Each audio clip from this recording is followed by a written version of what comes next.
Siyuan, what's up, man? What's up, bro? Glad to be here. You're here. You're calling in from Medellin, right? Yes, Medellin. Is it Medellin or Medellin? Medellin. It's Okay, up to you. whatever.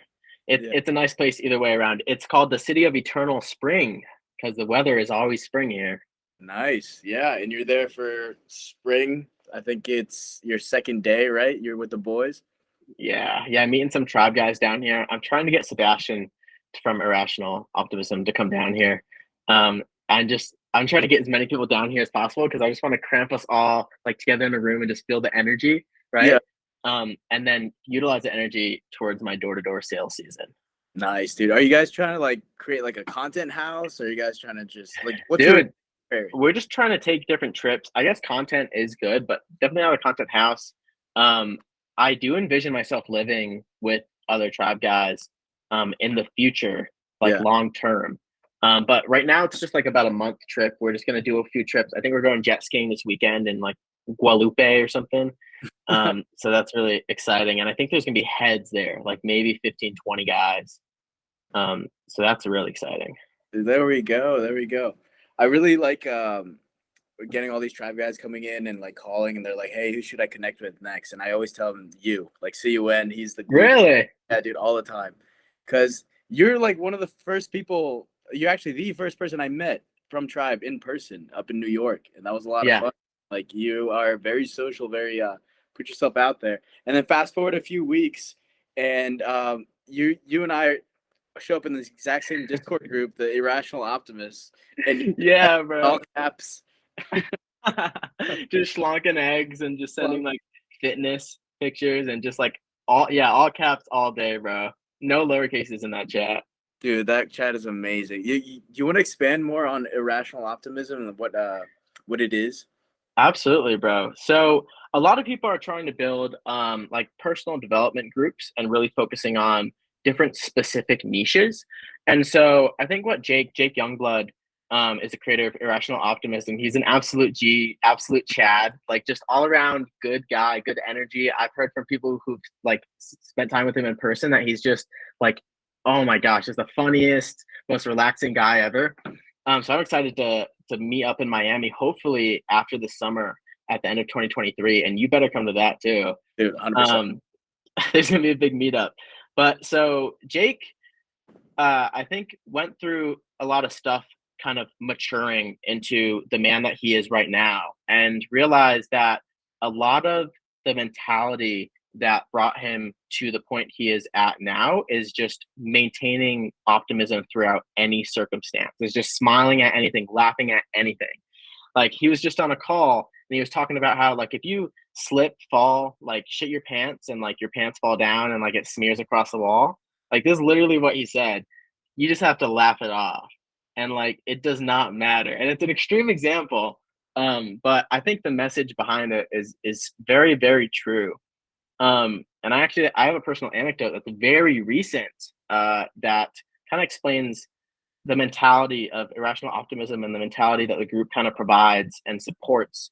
Um, is so I had a 6 a.m. flight in New York City to Medellin, Colombia, and so I had to leave my girl's dorm at around 3:30 a.m. So it was an early leave. I took an Uber to the airport, got to the airport, was kind of stressed because I got there like an hour and a half early, but it ended up being no security lines at all. Got to the gate, turns out my flight was delayed about 3 hours. And so I was like starting to like think, I was like, oh, I could have spent extra time with her. And like, why did I have to leave so early? Now I have 3 hours at the airport. Like, who wants 3 hours at the airport? But then I started like I kind of took a step back, right? And I realized two things. One, I would have just been sleeping anyway, so it wouldn't have even been conscious time spent with her, right? And two, there's some cool lounges here, right? So I Uh, start Googling the lounges because I get lounge access with one of the credit cards. And turns out there's one of the best lounges in the United States. And it's open at 4 a.m., about a 10-minute walk from my where the flight leaves from, yeah. right? And I had 3 hours to kill. And so I walk to the lounge and I like check in and she's like, "Oh, we don't take priority pass." I'm like, "Crap." And then she goes, yeah, we only take like Amex Platinum and Capital One Venture X. And I'm like, oh, I have a Capital One card. And so like there's just so many moments where I was like, oh crap, but then it got fixed right away. So first, early flight got delayed, right? Down. And then airport lounge up. Oh crap, you only accept this, down. Oh, but I have this card, up, right? And then I go in, full table service, unlimited, like all you can eat, fancy, like I'm talking like chef crafted dishes brought to you all for free, right? You just order as if it's a restaurant and they just bring it to you for free. Like that's literally it. And it was amazing. Pool table, all that. So I ate, right? And I was getting kind of bored, right? That could be kind of another thing where negative thoughts could creep in. And then I thought, my card allows me to bring 2 extra people in lounges. And so multiple times in the past, I've wanted to go out and find some people in the line at McDonald's or the Dunkin' Donuts and be like, hey, like I get 2 extra guests in the lounge. Like, let me treat you to this luxury experience at no cost to either of us and just like let you free. And so I've done it once before, but it was with guys that I met on the plane. So it doesn't really count. And I didn't really step out of my comfort zone for that, but I forced myself to because I had about 2 hours to kill. And so I went out on a mission to find a couple, a younger couple. This is what I envisioned, to then bring into the lounge and just bring them on a date on their 2-hour layover or their 2 hours before their flight. Just like treat them to the most amazing date ever. Nice. And so I looked around, couldn't find a couple, ended up finding a guy around my age, walked up, gave him a fist bump, and he was super weirded out. And I talked him through it. And he was like sketched out because apparently everything is a scam these days. So he thinks there's a catch. I'm like, hey man, like I saw you in the McDonald's line. I got free lounge access for 2 guests, and I was trying to find people to use the passes up if you want to come by. And he was like super weirded out. Just the two. I talked. Yeah, exactly. He was like, "What are you trying to get me on a date with you or something?" And then he agreed. And so we walked to the lounge. I let him in, and like never gave him like my real name. I used Sean. So my real name is Siyuan. For those who don't know. But I just told him my name was Sean. I set him loose, and I don't think he ever saw me again in the lounge.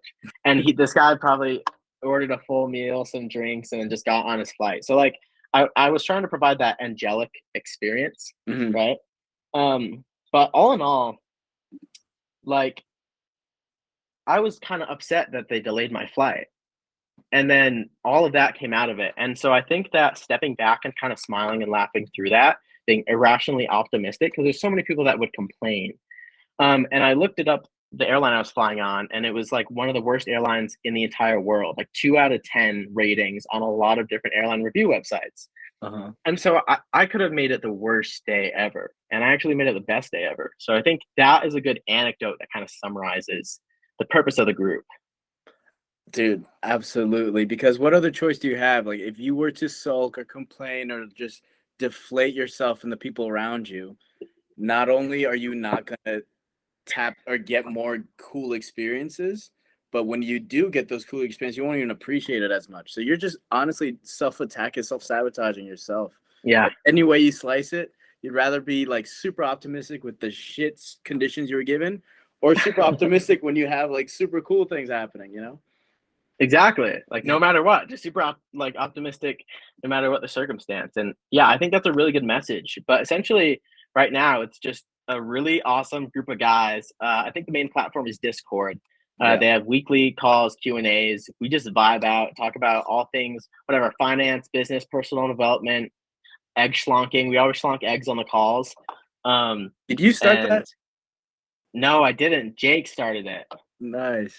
All credits to Jake, but I picked up the trend and ran with it and got a lot of guys who normally wouldn't be slonking eggs. So I'm very proud of that. And that's what I like to do is when I see things that are kind of catching on and that some people are supporting, I just like to take them and move it to like an extreme and then broadcast that so more people are aware. So I can kind of support the message overall. The people who don't know, Siyuan bought eggs at a grocery store, and before he paid for it, like in front of the cashier, just slonked all of them. And she didn't even look up. She was busy scanning stuff, like literally NPC behavior. And then I actually slonked 4, and then I proceeded to put the eggshells back in the carton, close the carton. She scanned the carton. She still didn't even look up. She scanned the carton. And then I walked around, paid for it, and then opened it and schlonked the last 2 eggs. And one of the guys, the guy that puts the stuff in the bags, he was looking at me like I was like an alien. Like he thought he was in a dream. It was the funniest thing ever. And then I had to walk all the way around to get my phone that I secretly propped up like in a very obvious location that no one noticed. So it's like, it's so funny what you can do in this world where you'd think you get a crazy reaction, but really people like forget about it. Dude, that's so true. And you're tapping into two things there, like the NPC thing and then like just breaking patterns. Like a lot of people might not be NPCs, but if you just like step into the same routine, same pattern, like you might as well are one. Like you're not breaking your pattern. What was that thing you were doing on a track? You were just like saying hi to people or just like people who are Yeah, yeah, bro. So I went to Northeastern University and I stayed with a friend because I had a friend down there in Boston. And we went to the gym and staying around those kids. So no shit on like Ivy League colleges, but the fact that those kids are maybe a little bit smarter and a little bit more dedicated in like the education world makes them a lot less dedicated socially. Right. right. So, and I noticed that and I fed off it. Right.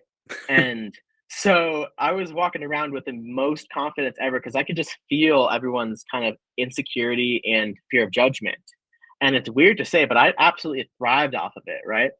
And like, yes, I try and be the dumbest and the slowest in the room in 90% of situations, but in those 10% of situations when I'm maybe the smartest and most sociable in the room, like that's like the situations that get appreciated, right? Yeah. And so I walked up next to the track that there were kids running around and I started high-fiving them and be like, let's go, and just hyping them up. And they like gave me like weird looks. And some of them like were kind of hype about it, but some of them like were a little bit scared. And it was just so funny. Dude, and you're not only breaking their patterns, like it's good to break your own pattern. Like if you feel like you're in like a monotonous, like just not doing anything, break your own pattern, dude. That's absolutely such a good way to just wake up the system. Just shake Yeah. rust, man. And like you said, people don't actually care. Like if you think about yourself when you walk out of your house and go on to your day, if you saw some quote unquote crazy, like rushing to put the shopping cart away or whatever he's doing, like you don't think about it that much. That's that person. Yeah.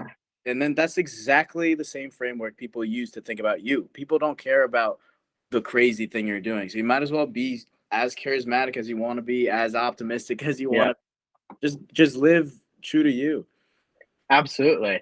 And I think society programs us in a way where we really have this big fear of judgment and fear of criticism. If we're going along like think and grow rich terms, that kind of prevent us from being true to ourselves and really showcasing our personalities that should be showcased no matter what, but that are kind of dampened by just societal standards. And yeah, exactly what you said. Like little things, especially starting small, right? Putting one shopping cart away is like something you normally wouldn't do.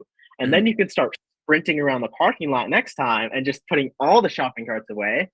And then like just talking to people in general and then starting like to either cold approach girls or cold approach people or like people that you see as high value and start making conversations. Because I mean, if you really think about it, I feel like from shopping carts to cold approaching, if someone sees you sprinting around putting shopping carts away, this is the point I made, they're going to fucking be super happy. They're probably going to laugh because you're looking ridiculous, right? You're putting on a show.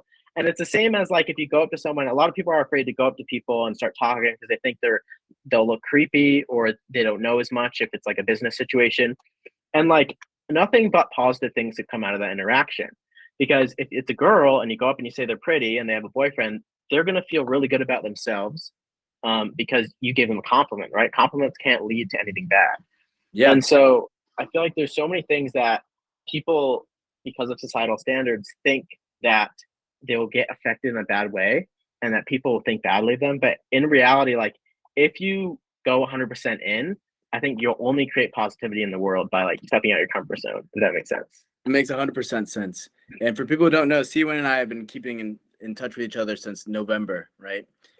I shared this one story. I don't know if you remember, but I went out here in Virginia with my old college roommate and his wife, and we were out in a coffee shop, and there was this table of like really attractive girls, and I was like, oh, that girl at the head of that table is like, she's really cute and she's looking at me.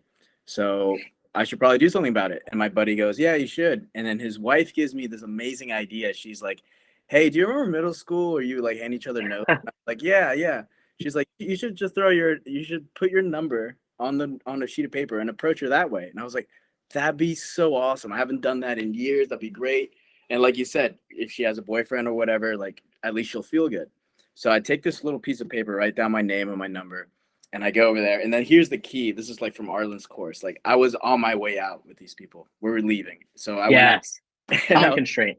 yeah, you gotta be like half in, half out. So I was like, hey, what's up, girls? I see you guys are enjoying your night. I'm not gonna take up too much time. I just want to say your friend here is really cute. And I'm on my way out, but I just want her to let her know that. And this is for you. Boom. Name, number. They all smile, they And all then laugh. just dip. And then I just dipped. Yeah. And then fast forward like 20 minutes later, I get a text from her. She's like, hey, Mateo, that was very sweet. That really made my night. By the way, I'm married and I have a kid.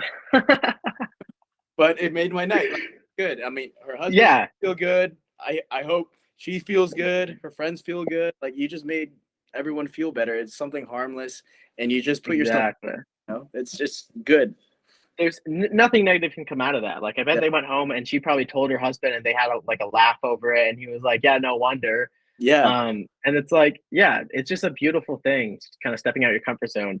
And I've definitely noticed the way the world is going right now, just in general, that the lack of stepping out your comfort zone, right? And like in normal whatever supermarkets or stores or in the gym, like you can almost, if you people watch a lot, I'm a big people watcher. Yeah. You can really read on people's faces some interactions that they crave but they never fulfill.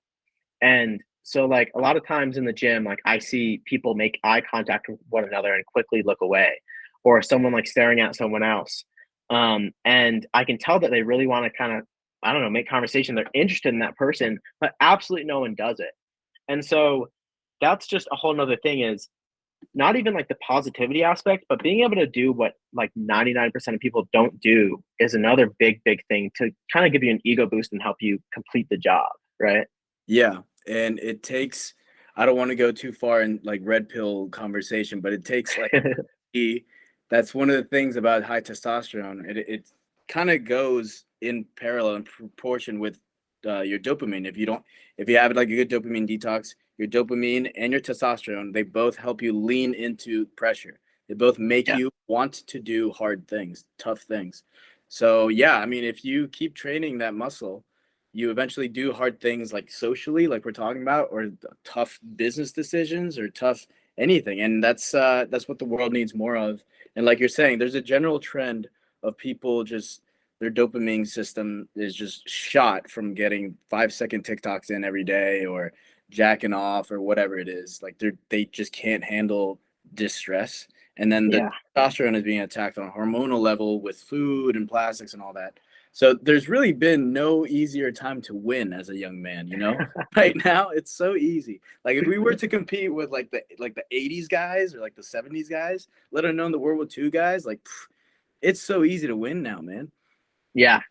Yeah. That's massive, bro. And I love that you're kind of touching on that. And because there's so many people that will complain about it, right? There's so many people that will be like, oh, like there's microplastics in all of our food. Oh, like there's estrogen in the water, just everything. And they'll just like kind of complain about it and let it get, really get to them. And I've met even some guys in the tribe program that we're in, um, who kind of like, I can see that they start stressing over like even political things or things out of their country, and they Yeah. get all caught up in it. And it's good to be like an empath, right? But if it's interrupting like maybe your daily routine, or interrupting or just like giving you negative thoughts in general, like I feel like your perspective is 100% like what people should be doing, and it's 100% aligned with irrational optimism. Yeah. Right. And one thing that I think 4 or 5 of the guys in Irrational Optimist, the OGs, did in the past, I want to say 2 weeks, is shave their head. And I don't know if you noticed, yeah. So shout out to my boy Sam and Riley, Sam Clement and Riley, and Magnus. They all shaved their head, and like honestly, like they look good. Like it's so funny. And some of them had like hair down to their shoulders, right? No And way. so yeah, it's just Like not even all the social things of going out and doing stuff with other people that's uncomfortable, like doing stuff that personally makes you uncomfortable is a huge one, because there's like self, and then there's, you know, society. And so I think the first important thing is like maybe ice baths, or even going to the gym for some people, where they start building that discipline muscle of doing what your brain wants to do, but what it's telling you not to do, if that makes sense. That makes total sense. Yeah. And as long as you build that muscle using like little things, then you can start fucking shaving your head, and then you can start cold approaching, then you can start hosting events, and then it just goes up from there. Yeah, because you shaved your head too, and maybe it was for a different Yeah. reason. Because when we first talked, you were in Bali and you had nice thick lettuce. Yeah, I had the flow going. Yeah. Oh, I miss it. But yeah, so my reason for shaving my head was because I really have been chasing a specific physique, and I'm getting closer and closer, but not as quick as I want to, right? Um, and so I've been chasing a certain physique for years and years and years. And I figured um, my hair gives me confidence, right? Girls like the flow, you Yeah. know? Yeah. And so if I shave my hair off, I'm gonna have to build my confidence some other way, whether it be humor or personality or just getting chiseled, right? And Yeah. so before I changed my mind, I ran into the barbershop and I was like, take it all off. He was like, are you sure? I was like, yeah. He was like, are you like, why? Why are you doing this? And I explained to him, and he started like, the whole barbershop started laughing. And not laughing at me, but I feel like laughing at the fact that I'm able to do this and I'm able to be this uncomfortable. Yeah. And yeah, and so I did it, and now I have a really, really serious girlfriend, and am a lot closer to that physique. So I'd say it worked. Yeah, dude, I'd say it worked too. She's really cool. That was a good decision, man. Yeah. Yeah, Yeah. dude, it's fun just doing uncomfortable things, but you got to start small. Yeah. You definitely need to get a routine down, whatever it is, and just stick with it. I think I read somewhere that 21 days is what it takes to build a habit. Yes. So, That there's a lot of books that say that. I think The Power of Habit is one. Atomic Habits is another. One book that I highly recommend, it's actually my second favorite book in the entire world so far, is The 5 a.m. Club. And if you haven't read that, I'd highly suggest it. It is extremely well written, pulls you in, and teaches you incredible principles that you can use in your morning routine and in your day-to-day life for mindfulness, and just like for everything, personal development, you know, mindfulness, happiness. It's just a ridiculously well written book. So The 5 a.m. Club. 5 a.m. Club. All right. That's going to be in Yeah. my book list that's ever growing. Dude, so I was reading it. So I do door-to-door sales, for those that don't know. And so it's a really, really hard job. And my first summer doing door-to-door sales, I was in Florida, and I did it this past summer. And so I usually did a lot of reading on the weekends and like in the mornings. And 5 a.m. Club was one of the books. And door-to-door sales really wears you out. And that book somehow was like, gave me way more dopamine than anything else I could possibly do. Like I started crying of joy um, 2 times in that book, Yeah. from certain things I read. And one of them I can remember very vividly is because I have a really, really specific morning routine that I cannot complete my day. I cannot go on with my day if I don't complete. And so, as you know, my body is pretty immune to caffeine. I have a very big, I don't know if it's a tolerance or a genetic immunity or something, but caffeine doesn't really work. And so, growing up, I had to wake up groggy and find a different way to kind of get a clear head. And I started doing 50 push-ups every single morning right out of bed, literally roll out and do push-ups, right? Get the blood flowing. And so I've been doing that. And I've been doing that for maybe 4 or 5 years now. And I read in the 5 a.m. Club, maybe on page 100, 120 or something, I was like getting really into it. And it was like the biggest thing you can possibly do in the morning is do some sort of exercise, like do 50 push-ups, like 20 jumping jacks, and like so on. And I was like, this book, like, I was so proud because it was like, these are millionaire habits, and these are the habits of highly successful people. And I've been doing it like without even reading the book and without even knowing. So it's like, I got a big emotional hit from kind of realizing that I'm really doing the right thing without even having the right resources to guide me. It's just like I've taught myself. And that was a really proud moment I had. Yeah, man, that must have felt amazing. Just a wave of reassurance. Yeah, it was crazy. It was overwhelming. Um, but yeah, those are really good books. What are some like killer books, like life-changing books that you've read? Life changing, because right now I'm reading really specific stuff. Like I finished the sales acceleration formula Yeah, and secrets, but yeah, if we go higher level, the 4 hour work week absolutely changed my life, that's my number one. dude. That's There why you go. 5 a.m. is number two. There it is. Oh yeah, no, dude, really, man. Just the concept of delegating like nonsense tasks or automating if you can, like that completely changed everything. And the dreamlining, I actually have a whole podcast episode just dedicated to that book and just like the key highlights, and I have a downloadable link to like the dreamlining worksheet, because that exercise of breaking down like your next 3 months, 6 months to like actionable Making it steps. realistic.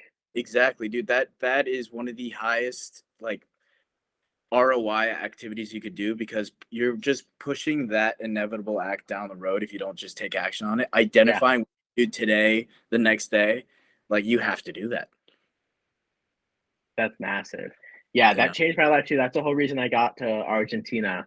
And then that's the whole reason I traveled in the first place is Tim Ferriss.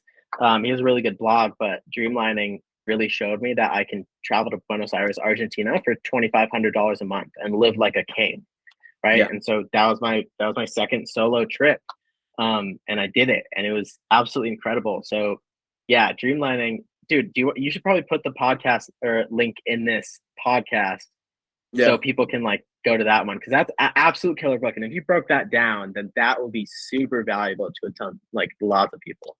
Yeah, no, it definitely has a lot of value. I'll definitely include it in the description here. I've also read a lot of just philosophy books. I mean, the one that most people are familiar with is like Stoicism. So Meditations by Aurelius. Brooke, Yeah, I love that one. I absolutely just am, because like for me, I'm not. I thought I didn't have trouble with emotions, right? But because I thought I would just by repressing it and just not like reacting to it, I would be like immune to it. But then I realized, reading other stuff with emotions, you know how like in the actual physical world, when you throw something up, what goes up must come down. yeah, In the emotional world, they say what goes down must come up.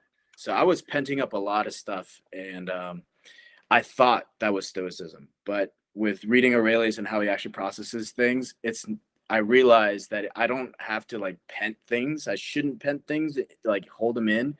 Rather, I should let like be literally like in an ocean and let feel the emotion. Like actually yeah, allow, like what happened to you in that book. Like if something yeah, affects me and I have to cry, I'll just have a good cry. If something like makes me mad, like I'll feel mad, whatever.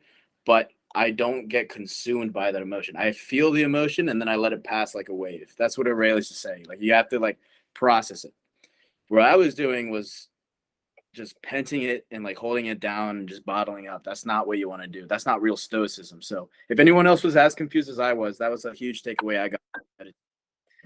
and I think it's super similar to meditation with thoughts, right? In that like all stillness and basically all meditation, if you guys haven't tried meditation, like definitely start trying to be consistent, at least like 5 minutes, 10 minutes a day minimum. It's not going to take up a lot of time, but it definitely has a big ROI. But in meditation, like you close your eyes and there's basically no time where you're ever just alone with your thoughts in the world, especially world of TikTok, social media, like the things that kill your dopamine. You're not geared anymore to just be sitting with your thoughts. And so just like feeling the emotion, letting it pass, when you're meditating, you want to really kind of acknowledge the thought. You don't want to latch onto it and be consumed by it, but you can acknowledge it, you can accept it. You can be like, oh, this is probably why I'm thinking this. And in Transcendental Meditation, which I just took a course on, the acknowledgement is that this thought is a release of stress. If Mm. I'm meditating and I have a clear mind, then there's something deep down. And so I recently have been thinking about chess, the game chess a lot. Weird. In meditation. Uh-huh. Like that, like I picture like forking a knight and like just trying to, I don't know, it's freaking weird, it's intense. But Yeah. so during meditation, I would have pictures of like forking a knight and like attacking pieces, and I was like, wait, why am I stressed about chess? But then it doesn't matter why I'm stressed about chess. Maybe I'm really excited to play chess, right? And so I just accept that this is a release of stress, and that my body, my physical body, is pushing those thoughts up to the forefront of my mind from the depths of my consciousness and getting rid of them because it has some time to sit still and kind of realign itself. Does that make sense? That makes sense. Yeah. We don't understand the subconscious world. So rather than just like getting stressed about intrusive thoughts or intrusive whatever, like recognize it has some kind of purpose. Kind of like our dreams. You Yeah. don't really control your dreams, but you gotta realize there's a greater architecture going on down there that we don't know yet. That's funny. You got into chess. I don't know why I got really into chess too, and I've been just loving it, man. Bro, it's amazing for the brain. I feel like it's so comparable, and this is weird, but it's very comparable to Jiu Jitsu. And I'd say it's more likely to say Jiu Jitsu is like chess than chess is like Jiu Jitsu. But that's why it's one of my favorite martial arts, because they teach you how to really control your emotions and your breathing and your energy output. And so when someone is trying to like jump on you or get you pinned, like they don't teach you to resist it. They teach you to kind of like let your body go do as it pleases, as long as you're not going to get submitted, and save the energy for when you do a counter, right? Yeah. And so I think, and you think of what move, like, should I roll left? Should I roll right? Should I go up, down? And I feel like it's so similar to chess. So yeah, just chess is similar to life, honestly. And I'm super excited that everyone is kind of getting into it right now. Yeah, chess is so similar to life, man. And I was taught some principles as a kid that I like thought were like useless or whatever. They're just like, oh, that's just coach saying coach things. But dude, it's so cool how it reflects life after so many years of not playing it and then jumping back in, developing your pieces, but you can't develop your back end pieces unless you develop your like smaller pieces first. Like Yes. what did I tell you? That means Oh, that's huge. I all never thought about consistent that. things. Yeah, man, it's so cool. You do the small consistent things and you have to be good at it. And then you can develop like the larger artillery attacks. I don't, there's so much in there, man. There's so much. Symbols is the best way humans have like spoken to each other because it crosses language, it crosses tongues. And the game of chess, dude, if you were a king in Europe and you had to host like an Arab sultan, like what could you do together? I mean, you would have You like play chess. but like you play a game of, it's not even a game of chance, it's a game of strategy. Where it's very Yeah. different from most other like ancient games. You're not gambling. Like if you lost, you made a mistake. Like objectively, you made a mistake. And chess is thousands of years old, man. It's such a beautiful game. That's incredible. Yeah, I feel like there are so much hidden principles. I never thought of the developing pawn thing. I've heard, and take this with a grain of salt, but I've heard that on Red Pill TikTok, it's like, why do you think the queen is replaceable and the king isn't? You know, and I thought that was really funny as well. Um, I don't know. It's just so many parallels between small things and big things that a lot of people kind of overlook. Okay, you're back. But Okay, okay, I don't think the Matrix liked that remark. okay. Bro, honestly, Yeah. sorry, Matrix. No, but dude, it's a great game. Yeah, and I've just been playing guys. Though I thought it was decent because I was just playing my family, my friends, and I got that rating, No, and I was like, I'm an 800. Yeah, you're an 800. I'm an 800. Well, after like I don't know, like 40 games or something, I'm an 800. But Bro, I'm like a 550. let's go. Bro, we gotta run a match. Let's run a match. Yeah, dude, we should definitely play chess.com. I started a game with Ethan, and then Vincent. Vincent beat me. He's good. Ethan is, I'm sorry, but Ethan's like a 1200 elo. Yeah, he's really good. He plays all day. Like I'm literally in the same house as him right now, and this guy plays all day. I've never played Blitz in my life though, and Blitz is Bro, do you want to play? Do you want to play Blitz right now and let's do screen Blitz. Yeah, share? yeah. Wait, hold on. This is Can you see? yeah. So let's play Blitz. Fire. How do we do this? Okay.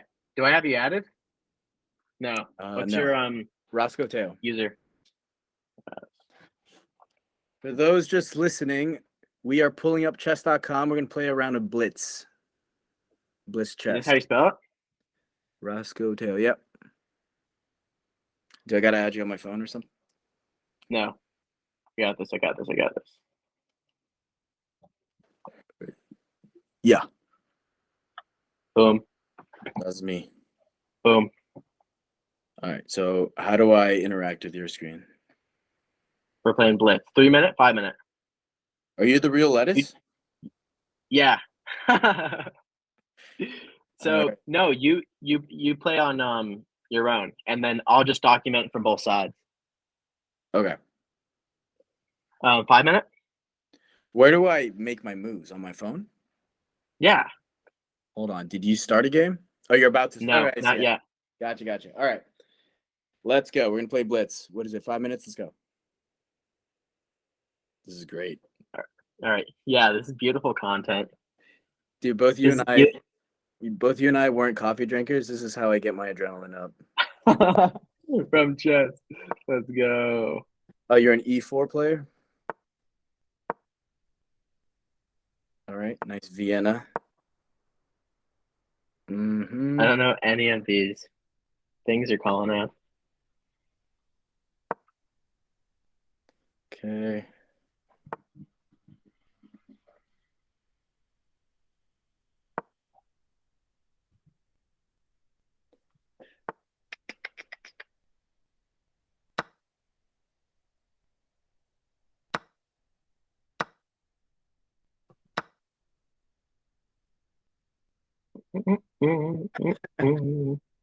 Hey, this is doing really well on the to the listeners at home. Let's go. Castle.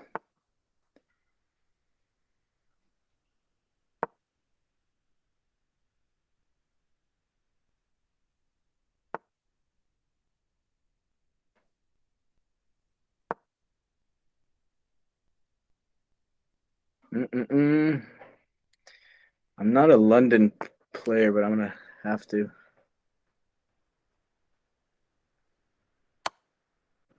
Madonna mia.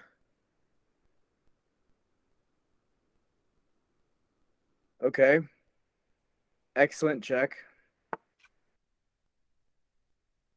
Thank you. Let's see. What can we do? Ooh. No.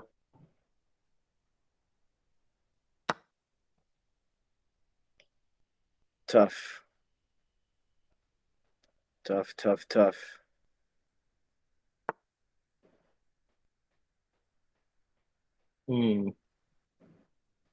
blunder? No.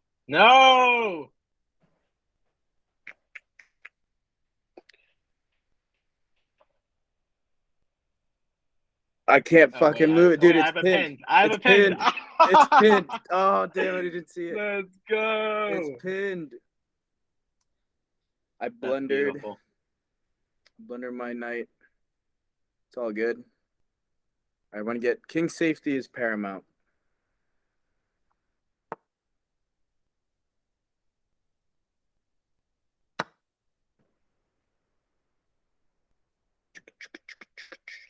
Get out of here. Let's get you out of here. Yeah. Hey. Bro, did you just? No way.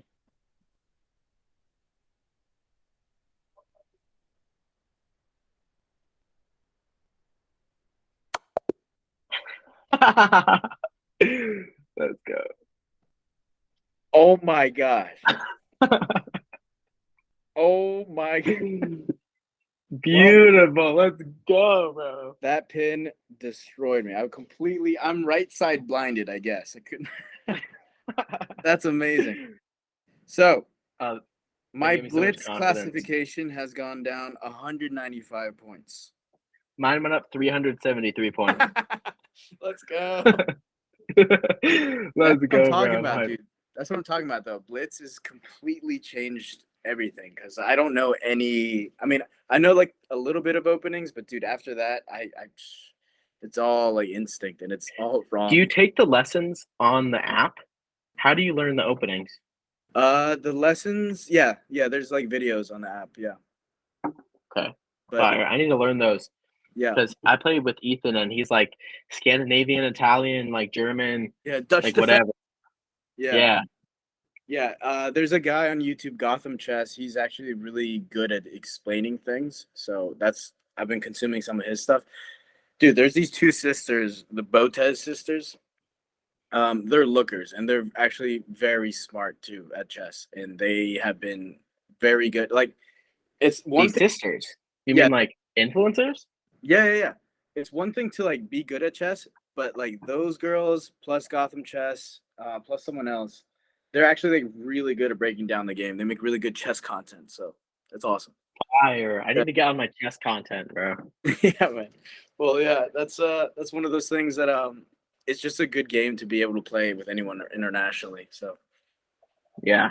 Speaking of content, are you thinking of starting? So wait, how's your Twitter game? I want to ask.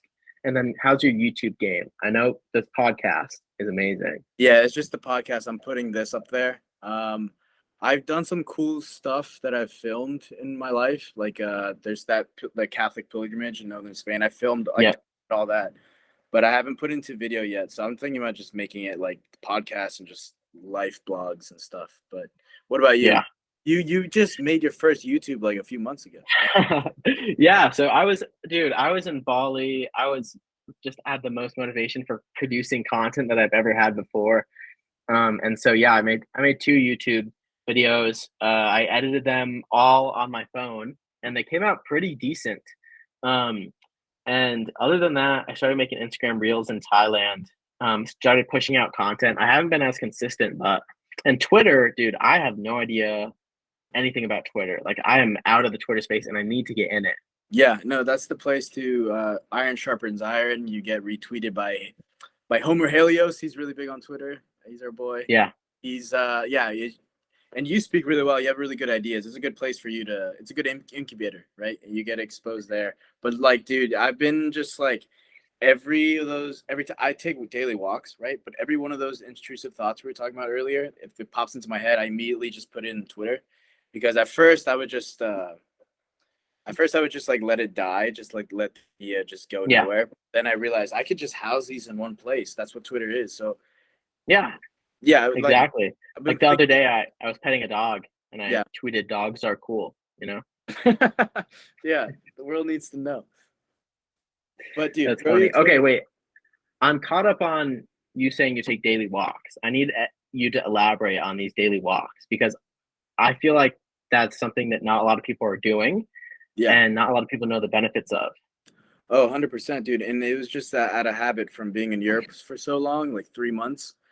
So I made it a habit every time after I eat. That's the thing. Like after I eat, I use it as like a digestion tool. Like I use it to walk around, and I have like really Mm, here. So I just walk around, consume some sun. That's the big thing because it was winter just now. And if you don't make it an intention to get sun, you won't all day because you have such a small window. So yeah, it's a great chance to go outside, digest the food you just ate, get some sun. But yeah, like fitness wise, you're getting a lot of calories burned that way and passively. So like it's also really good if you were trying to build muscle, because if you were to like go on a jog or a run every single day, you might be cutting into your muscle mass.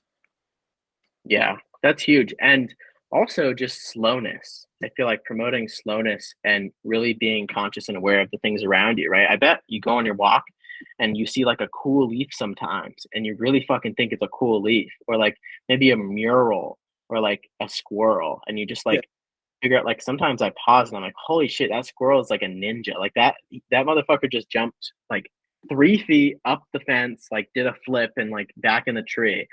And it's like you don't notice these things normally. exactly.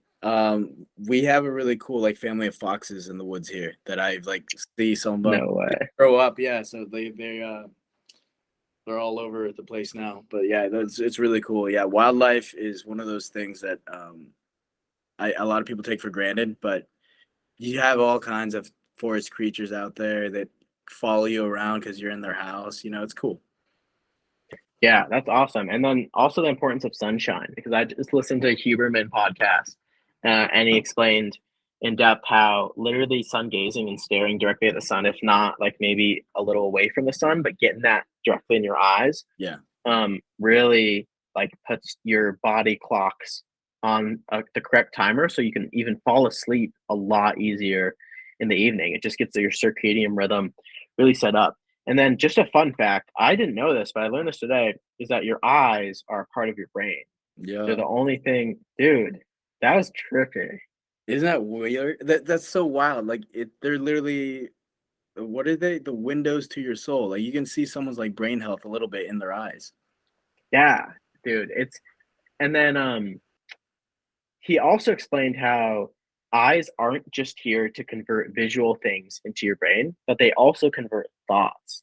And it's like, it's a little confusing to say, and I'm still a little confused by it, but like your eyes are one of the main things that affect your thoughts. So I think maybe that goes along the lines of like if you see colors, like if you see red, you're more hungry, right? And if you see like Oh, yellow, you're more happy, maybe, and stuff like that. But like subconscious stuff that you don't notice. that's very true. Yeah, that's the one reason why it's also for like interior design, but it has that motivation too. People will paint in their homes the ceiling white. That is not only to make the room look a bigger, but if you were to paint it black or something dark, you would feel like crowded and like Hmm. the different kinds of colors that make you feel different kind of things. Absolutely. And marketing departments for like multi-billion dollar corporations, they put in lots of money into just that. Yeah, and I bet they have like, dude, I wonder, one, I wonder what kind of degree, if you need a degree, and two, I wonder how much the salary is for color coordinators at like, I bet that's a position where you literally just work with colors, unless it's just a fancy interior design like No, person. it's gotta be. It's gotta be like client, just understanding your market. It's gotta be a name for it. Yeah, for sure. Yeah, I like color coordinator. Color coordinator. Yeah. But dude, it's a whole thing with marketing and sales. And I think exercising that sales muscle as a young man is something you absolutely need to do. I'm so glad I jumped into it. Like you're saying, it's tough. It's a lot of volume, a lot of stuff that you need to do. But like Arlen said in his course, that is a muscle that young men need to develop. Is like there's no nice way to say it. Like Communicating. our nature is to penetrate. That's what Arlen said, and that's Yeah. literally is like. But in every way, there's a tough situation. There's very beautiful girls. There's like a business opportunity that's opening up a small window.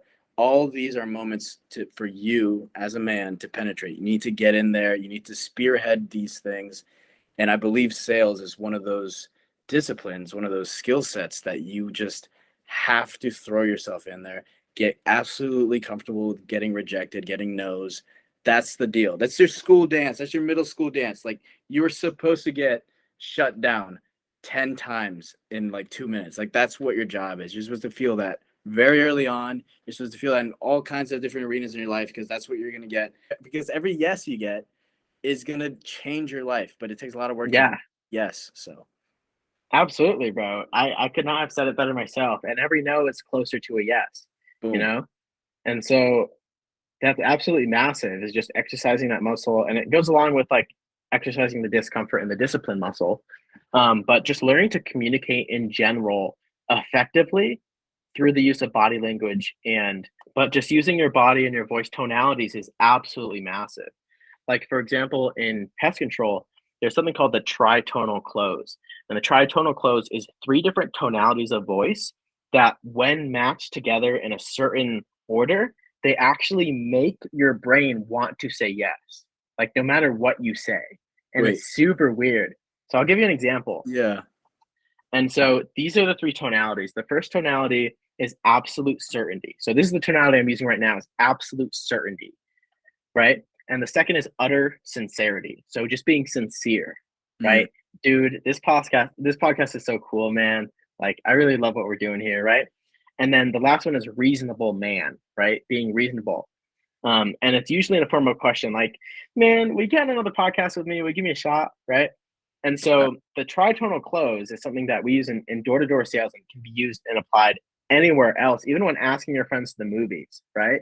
That you don't think they want to go is it's like, and that is for everything, the inside and the outside, that's certainty. you're gonna love it, man. That's sincerity. Will you give me a shot? Will you give me a shot, man? Dude, That's reasonable, man. yeah. And Wow, so I found myself just nodding. yeah, bro, it's weird. So like even using that, dude, even probably when asking a girl out, honestly, like I just thought you were absolutely beautiful. I just wanted to maybe take you out for a coffee sometime. Will you give me your number? Or something like that. That's Yeah. corny, but but I Yeah, feel no, like that sandwiching of it, of all three, yeah, adding some more meat to it, yeah, dude, I never heard it broken down that way, dude. The three tonalities, dude, yeah, there's so many ways. There's bitonality, tritone. And it's huge because I talk to a lot of guys, especially in the sales world, that struggle, but in reality, or in just general, that have a lot of uptones and have a lot of it's almost like they're sad at the end of their sentence. like And so it's like they're dragging off, right?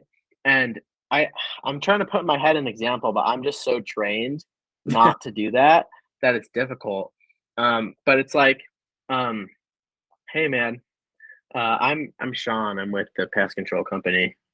Like, just like not knowing how to, I guess, show confidence, but also you just sound like you don't want to be there, right? And that applies mm, to anything. So I'm sure we both know guys that we've met, and it's just enthusiasm and charisma, I yeah, think, that you put into your voice. And if you're confident and charismatic, and if you are passionate about what you're talking about, then it comes naturally.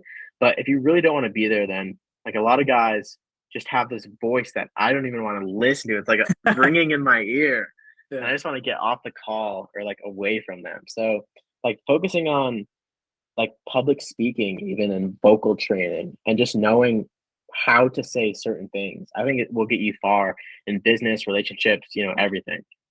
In other words, you have to be an irrational optimist on your calls. Just like that's Absolutely, bro. Absolutely. yeah, Because if you're optimistic, then you're expecting a good outcome. And if you're expecting a good outcome, then you're going to be really, really enthusiastic about it, right? Because you already know that you're going to close the sale, or you already know that, something really good is going to happen. You already know that just some random, some miracle is going to, come across your lap when you're just like chilling somewhere. And so if you already know that, then you're going to be you're just going to display a certain type of energy that will normally attract it. It's just a law of manifestation, right? Or the law of attraction. yeah. Hormozy said it best. The assumed close is so powerful.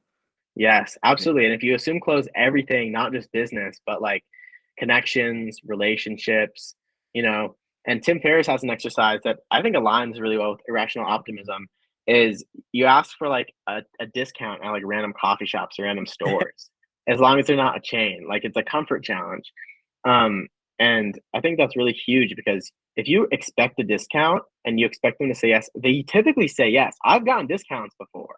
Oh, you tried Um, it. Nice. yeah, bro. I tried it. It was really nerve-wracking at first. The one exercise I didn't do is the exercise where you go in a public area, maybe like a mall or like in the middle of a You lay sidewalk, maybe, down. and you lay down and take like maybe a 20-second nap, bro. Actually, I did it once. I was with some friends, so it was a little ego boost. The employee, it was in Best Buy. The employee came up to me and he was like, "Are you all right?" I was like, "Yeah, I was just got tired." And I got back up. So I did that once, and it Oh, was, but doing it solo, I think doing anything kind of alone is one, grows you a lot more, like traveling, right? But two, it's a lot harder. yeah, So using like certain friends to help you, like groups, like Irrational Optimism, right? I yeah. wouldn't have schlonked 6 eggs in a grocery store line if it wasn't for these guys. If I didn't know that I'd have ridiculous support from them, and they would hype me up, and I'd be a legend, right? And so having support groups, you don't have those friends in person, or just having those friends in person can be really good for taking those little steps. Yeah, absolutely. And I already told you this whole year I'm not drinking alcohol, right? So when I'm going out, I'm ordering stuff like Milk, butter, bro. milk. Milk. So just getting milk at the bar. And I sent that picture to the group chat and I was like, hey, the bartender thinks I'm kidding. Got absolutely zero reactions. But it's kind of like in real life too. Like the bartender was like, hey, is this kid all right? And usually, like I have gone with like a friend or two, like down here. I'm like, hey, let's go downtown, but I'm not drinking. So like I'll go with like a friend or two, but most of the time I've gone by myself, and I'm just like, you know what, I'm right here. Let me just see what the vibe is, right? So I just go in. I got like 30 minutes. I'm gonna go into this one place right here with my milk, and I'm just sitting. Yeah. And dude, I don't blame people. Some people like you're saying, laying down in a Best Buy or someplace by yourself, like it takes like a little bit of a screw might be loose, whatever. But we're irrational. That's where the irrational part comes in, right? And Yeah, there you just absolutely, bro. yeah, you kick the door down. And you're like, you know what? I fucking love Bad Bunny and I love my milk. I'm just gonna put the two together and Bro, that's massive. I yeah, think that can be the new Slonking. yeah, I just order milk. genuinely think, yeah, I think that it can be massive for saving money, Yeah, and it's an eye catcher, and it's a conversation starter, and like, yeah, it's literally like wearing a pink cowboy hat when no one has a pink cowboy hat. That's what I did. When you go to clubs. nice. This one time I went to Cape Cod and stayed with a friend, and we sneak into this club. Like it was the most adrenaline building thing. We just walk past in the exit, and like no one says anything. Yeah, And there's this bachelorette. I think there's two separate bachelorette parties going on. And one of them, there's a bunch of pink cowboy hats, just like around, like on different like girls from the bachelorette party. And so I totally snagged one. And my friend actually took it off of her head and put it on mine. And they're like, "You rock it, so you can keep it." And so this emotional story a little bit. Not really, but it's just it got really intense that night. So I had that pink cowboy hat, right? yeah. And I was pulling, bro. This cowboy hat attracted women like nothing before, right? And I was like, holy shit, like these girls were begging to take a picture with me, like to put it on. And I had to be like, nah, like you gotta earn it. And Yeah. like it was the best thing ever. And so then these girls came up and they were like, give me my hat back. And it wasn't the girl I got it from. So I was like, what are you talking about? They were like, give us the hat back. And she started like trying to steal it off my head. And she ended up getting it. Yeah. And they like surrounded me. It was like freaking, they were just trying to jump on me. It was weird. Gonna roll. And she got the hat back. I was gonna start wrestling, bro, but I didn't want to. I was literally gonna start. Ugh. But anyways, I was really defensive over the hat. So they Yeah. got the hat back, and then I was like, my Riz is gone. Well, it's not all gone, but it's like, bro. And so I walk outside, and I see the bachelorette party, kind of like the leader or like the manager of like the party or whoever, the coordinator. They Yeah. all have hats, and I'm like, yo, your girl just took the hat back. And she goes, "Are you serious? Like, you look so good in it." And I was like, "Yeah, the brunette girl with like whatever the wings on her eyes." Or she was like, "Oh, that's like Jessica. She's a bitch." And so she goes, "Here, take my hat." And this like absolutely gorgeous girl just takes the hat off and gives it to me. I'm like, "Thanks." I just dip back into the club and get this. Are you ready for the worst part? This is the emotional part. I went through all that fighting and lost the first hat. I walked back in with the second one like an absolute top G. And I look down on the floor. What's on the floor with some fucking footprints on it from being trampled? The hat. The first hat, bro. I was like, no, bro, don't disrespect the Riz hat. And so I No. picked it up and I returned that hat to the girl and I was like, I found it again. And she was ecstatic because she wanted to wear it too. And so now I have my hat with footprints on it and like it's just an absolute icon. It's still hanging on my wall in my room because like and I started wearing it like when I go out to parties or clubs when I used to do that. And it was just ridiculous, bro. It's just like, yeah, if you can do I don't know how I guess we went from milk to pink cowboy hats, but anything unconventional is huge. And it's a bonus if it's a money saver. Yeah, you did the right thing returning the good hat to the girl. You dude, yeah. Bro, that's a story that I barely ever get to tell. That's exciting. So you still have that hat. That's amazing. Yeah, yeah, I used to bring it everywhere.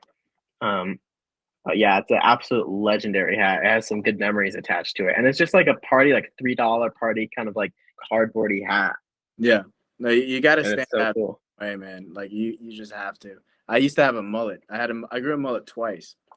And it just like made me feel good, whatever. But you got to be able to like also not have a pink hat. You know what I mean? And that's what you've developed with shaving your head and stuff.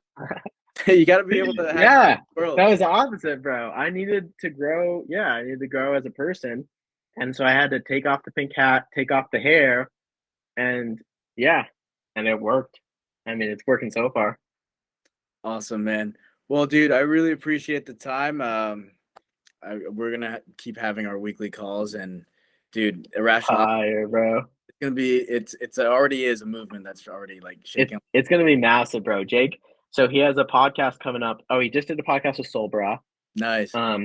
And he has a podcast with a couple other just absolutely crazy guys that have a lot of following in personal development industry and stuff like that. So they're gonna be like he's gonna grow super quickly. I'm glad we got into this thing early, but I'm also glad that we got into this thing at all because I feel like we're just making really good connections with super like high value guys, but they're just such good vibes, Yeah. right?